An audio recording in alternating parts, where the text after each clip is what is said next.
Video like जरूर कर लीजिए और ऐसे वीडियो लगातार फ्री में पाने के लिए चैनल को तुरंत सब्सक्राइब कर लीजिए और बेल आइकन को जरूर टैप कर लीजिए ताकि आगे भी सारे वीडियो आपको मिलते रहे। यूट्यूब में फॉलो करते हैं तो प्लीज ये वाला फ्री टेलीग्राम चैनल जरूर ज्वाइन कर लीजिएगा। सारे नोटिफिकेशन सारे अपडेट यहीं पे आते हैं, ध्यान रखिए। Hello everyone, welcome to ROARO by study for civil services, myself Alka Pandey. तो दोस्तों आज हम देखेंगे इंडियन इकोनॉमी। ठीक है, तो चलिए फिर सबसे पहले शुरू करते हैं Adam Smith 3 law of economics. तो इसमें है कि Smith 3 natural law of economics. पहले है law of self interest, second है आपका लॉ ऑफ कंपटीशन, थर्ड है law of supply and demand. ठीक है, तो जो लॉ ऑफ सेल्फ इंटरेस्ट है उसमें क्या है, people work for their own good. ठीक है, इसमें जो लोग हैं वो अपने लिए काम करते हैं। सेकंड है लॉ ऑफ कंपटीशन, तो competition forces people to make better product for lower price. इसमें क्या है, जो कंपटीशन होता है वो लोगों को फोर्स करता है बेटर प्रोडक्ट बनाने के लिए और कम दाम पे, कम कीमत पे अच्छा प्रोडक्ट। थर्ड है जो law of demand and supply जो है उसमें enough goods would be produced at the lowest price to meet demand in the market.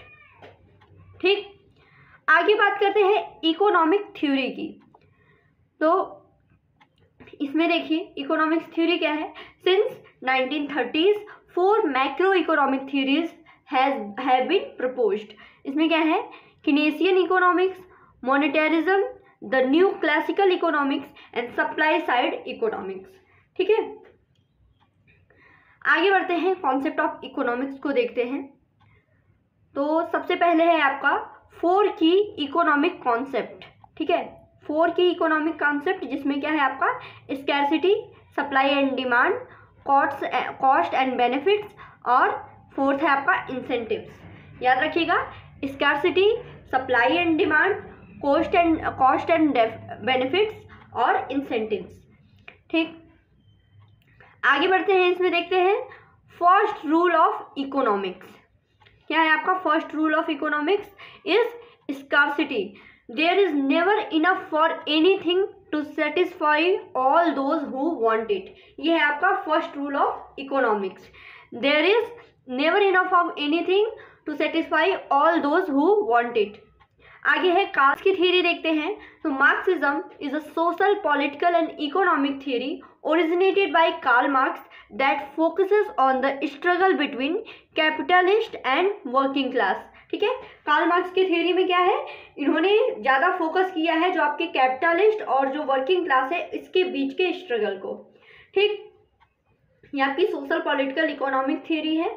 आगे बढ़ते हैं बॉम्बे प्लान के बारे में। तो it was authored by top industrialist such as JRD Tata, GD Birla, Lal Shri Ram. ठीक है, the economics who help draft the plan where John Mathai who went on to become the finance minister in Nehru cabinet. ठीक है, ये बॉम्बे प्लान हुआ। ठीक, आगे देखते हैं who is the father of economics. तो हम सभी जानते हैं एडम स्मिथ। तो the field began with the observation of earliest economics such as Adam Smith, the Scottish philosopher popularly credited with the being the father of economics. Although scholars were making economics observation long before Smith authored The Wealth of the Nation in 1776. ठीक है, father of economics कौन है, Adam Smith. एक question आता है दोस्तों कि is sunlight and economics resource. ठीक है, जो आपका सनलाइट है क्या वो एक इकोनॉमिक रिसोर्स है। तो देखिए, जो एयर, वाटर, सनलाइट है ये इकोनॉमिक रिसोर्सेज नहीं है। ठीक है, कैसे, क्यों, because these resources are present in abundance which means they are not scarce. The example of economic resources are land, labour, capital. ठीक है, ये सारे जो है आपके एयर, वाटर, सनलाइट, ये सब आपके एविडेंस में प्रेजेंट है, काफ़ी मात्रा में प्रेजेंट है। ठीक है, इसकी कमी नहीं होती है, इसलिए ये इकोनॉमिक रिसोर्स नहीं है। बाकी आपका लैंड, लेबर, कैपिटल ये सारे इकोनॉमिक रिसोर्स हैं।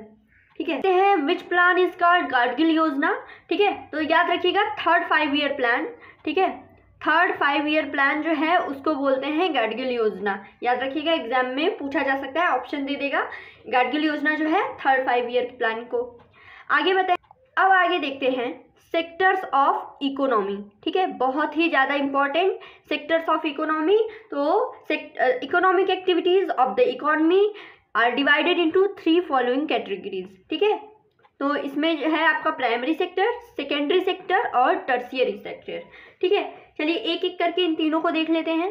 तो देखिए प्राइमरी सेक्टर जो होता है, the economic activities which take place while exploiting the natural resources fall under it, ठीक है। जो आपके नेचुरल रिसोर्सेज होते हैं उनका जो सीधा उपयोग किया जाता है वो प्राइमरी सेक्टर में किया जाता है, such as mining, agricultural activities, oil exploration etcetera, ठीक है।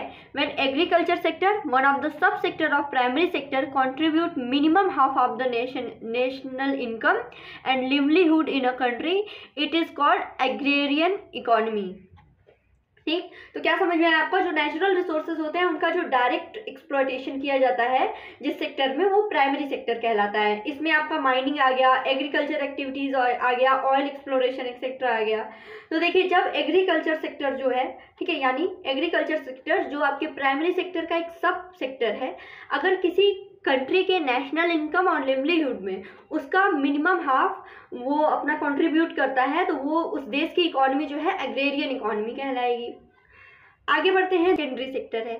इसमें क्या है, it contains all of the economic activities under which the raw material extracted out of the primary sector are processed, ठीक है। इसमें प्राइमरी सेक्टर के जो रॉ मटेरियल हैं उनको प्रोसेस्ड किया जाता है सेकेंडरी सेक्टर में, इसीलिए इसको इंडस्ट्रियल सेक्टर भी कहते हैं, ठीक है। Out of its sub sector manufacturing has proved to be largest employer across the western developed economies. When secondary sector brings minimum half of the national income and employment in a country, it is called industrial economy, ठीक। इसको देख लिया कि देखिए एक और चीज़ है इसमें कि जब ये सेकेंडरी सेक्टर जो है किसी कंट्री में minimum half of national income और एम्प्लॉयमेंट को प्रोड्यूस करता है, देन उस कंट्री की इकोनॉमी को हम बोलेंगे इंडस्ट्रियल इकोनॉमी, ठीक है। अब तीसरा है आखिरी आपका टर्शियरी सेक्टर। तो all of the economic activities where services are produced to fall in, where services are produced fall in this sector, ठीक है। इसमें सर्विसेज आती हैं such as education, health care, banking, communication, ठीक है। इसको देखिए सेवा क्षेत्र भी कहते हैं क्योंकि इसमें सर्विसेज आती हैं, education, health care, banking, communication etcetera. और फिर उसमें यही चीज़ है कि जब सर्विस सेक्टर कंट्रीब्यूट करता है minimum half of the national income and livelihood, then उस कंट्री की जो इकोनॉमी है वो सर्विस इकोनॉमी कहलाएगी, ठीक है। ये हो गया आपका सेक्टर। प्राइमरी सेक्टर में क्या देखा था हमने, नेचुरल रिसोर्सेज का डायरेक्ट एक्सप्लॉयटेशन। फिर सेकेंडरी सेक्टर में जो आपके प्राइमरी सेक्टर की चीज़ें हैं उनको उनके रॉ मटेरियल को प्रोसेस्ड किया जाता है, इसको इंडस्ट्रियल सेक्टर भी कहते हैं। और टर्शियरी सेक्टर जो है आपका सर्विस सेक्टर, ठीक है। आगे बढ़ते हैं, अगला है आपका टाइप्स ऑफ इकोनॉमी, ठीक है, जो हमने पहले देखा था वही सारी चीज़ें हैं इसमें। तो चलिए एक बार रिवीजन कर लेते हैं। Types of economy, agrarian economy हमने पहले क्या पढ़ा था, if the contribution of primary sector in the gross production यानी GDP, gross domestic product of an economy is 50% और more, then it is called agrarian economy, ठीक है। तो इसमें क्या देखा था कि जब प्राइमरी सेक्टर का कंट्रीब्यूशन 50% या फिर उससे ज़्यादा हो तो उस देश की इकोनॉमी जो है वो एग्रेरियन इकोनॉमी कहलाएगी, वो इकोनॉमी। आगे आपका इंडस्ट्रियल सेक्टर, तो उसमें भी वही चीज़ें हैं कि in such an economy the share of secondary sector, ठीक है, in its gross income is 50% और मोर, ठीक है, and in the same proportion independence of the people on this sector is also there, ठीक है। यानी आपका जो सेकेंडरी सेक्टर का शेयर है, सेकेंडरी सेक्टर क्या देखा था हमने कि प्राइमरी सेक्टर के जो रॉ मटेरियल है उनको प्रोसेस्ड किया जाता है सेकेंडरी सेक्टर में। तो इसमें इंडस्ट्रियल इकोनॉमी में क्या है कि सेकेंडरी सेक्टर किसी कंट्री की या किसी इकोनॉमी की जीडीपी में अगर 50% या उससे ज़्यादा शेयर रखता है और same proportion of dependence on people, ठीक है, of people in this sector, ठीक है, तो वहाँ की इकोनॉमी फिर वो इकोनॉमी इंडस्ट्रियल इकोनॉमी कहलाती है, ठीक। आगे देखते हैं, ऐसी सिचुएशन अभी इंडिया में नहीं आई है, ये यूरोप अमेरिका में देखने को मिलती है।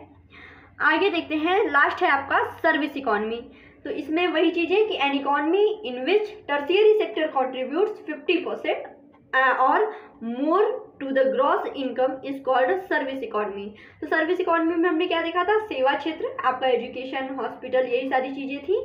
तो वही जब ये टर्शियरी सेक्टर की चीज़ें इकोनॉमी में 50% या उससे ज़्यादा कंट्रीब्यूट करती हैं तो उसे सर्विस इकोनॉमी कहा जाता है। तो दोस्तों आज के लिए इतना ही। Thank you so much.